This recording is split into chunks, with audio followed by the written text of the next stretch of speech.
Everyone, and welcome back to another Explainer. Today, we're unpacking a really fascinating intersection of journalism, history, and raw institutional power. We're going to explore Pakistan's media landscape, and specifically, we'll be doing it through the lens of its most prominent English-language newspaper, Dawn. We're going to dive deep into its incredibly complex relationship with the nation's civil and military institutions.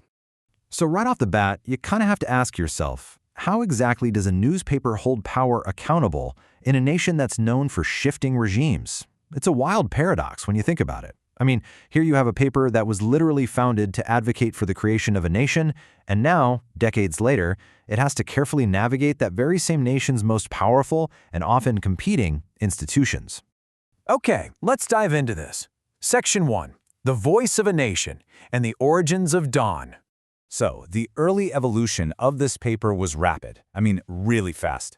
Dawn was launched as a weekly newspaper in New Delhi back in 1941 by Muhammad Ali Jinnah, Pakistan's founding father. Its original purpose was actually highly specific, to act as the official mouthpiece for the All India Muslim League.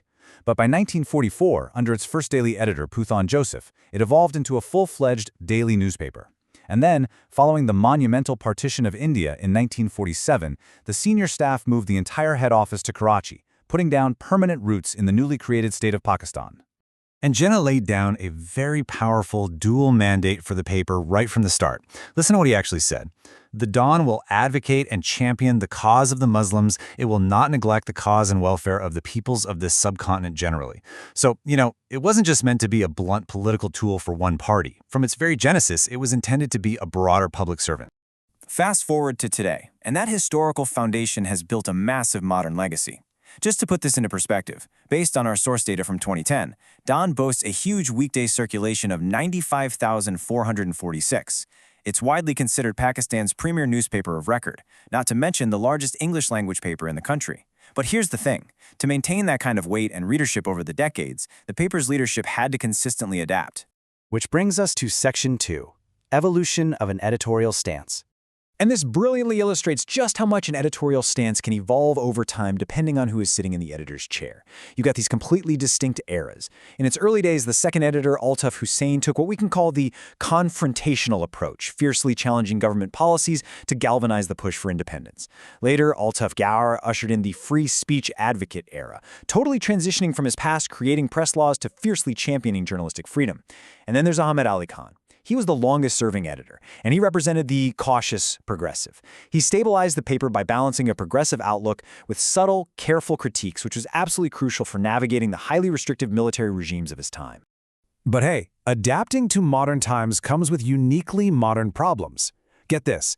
In November of 2025, Dawn actually had to issue a public apology and a retraction because they mistakenly printed a business report that still contained a ChatGPT prompt, totally against their own AI policy. It's a surprising, pretty funny, and highly relatable hiccup that just highlights the very human element of dragging an 80-year-old institution into the digital age. All right, moving right along to Section 3, Framing the Power Struggle. So to really grasp how the media operates in Pakistan today, we're going to look at a fascinating academic study published in the Remittances Review. It analyzed Pakistani print media over a critical 10-year period from 2008 to 2018. To make sense of this, we first need to define the study's core focus, the civil-military relationship, or CMR. Basically, this refers to the interaction between the civilian political establishment, like the executive branch and legislature, and the military leadership. And historically, as the study points out, this relationship is characterized by major imbalance of power, with the military often holding greater sway.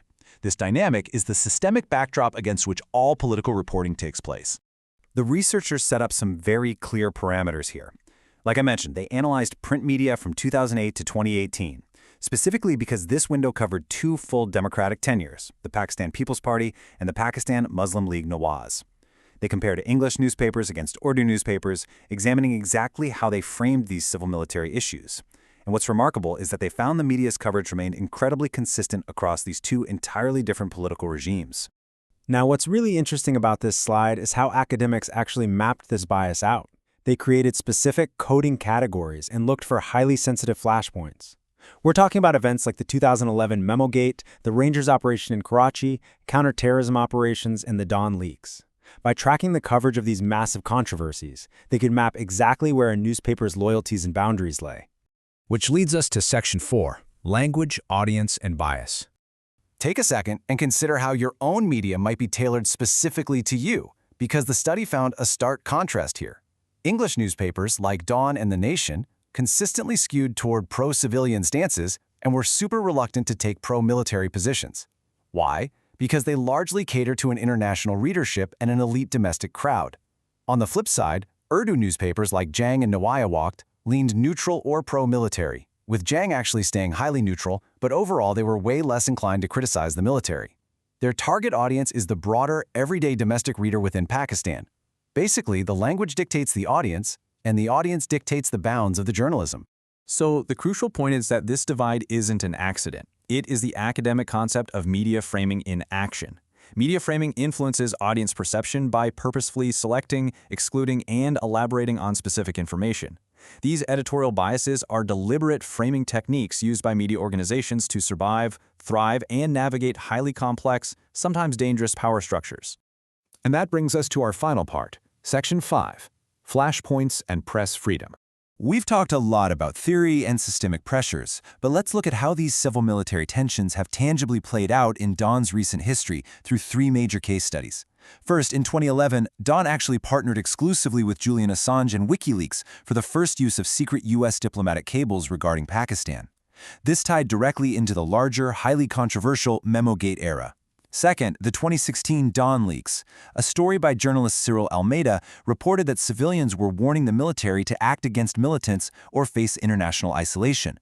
The resulting fallout was so severe it actually triggered the resignation of the government's information minister. Finally, jump to 2024 and 2025, where Dawn faced unannounced bans on government advertisements, sparking a huge financial crisis. The paper responded with a pointed editorial titled "Gagging the Media," highlighting how financial pressure is used to squeeze independent journalism. So, as we wrap up this explainer, I want to leave you with a question to critically apply to your own media consumption. In a landscape where the medium and the language dictate the message, can a press ever be truly free? Or is it always just negotiating with power? The history of Pakistan's print media shows us that journalism doesn't exist in a vacuum. It is an active participant in the balance of a nation's power. Thanks so much for joining me on this deep dive, and remember to keep asking questions about the media you consume.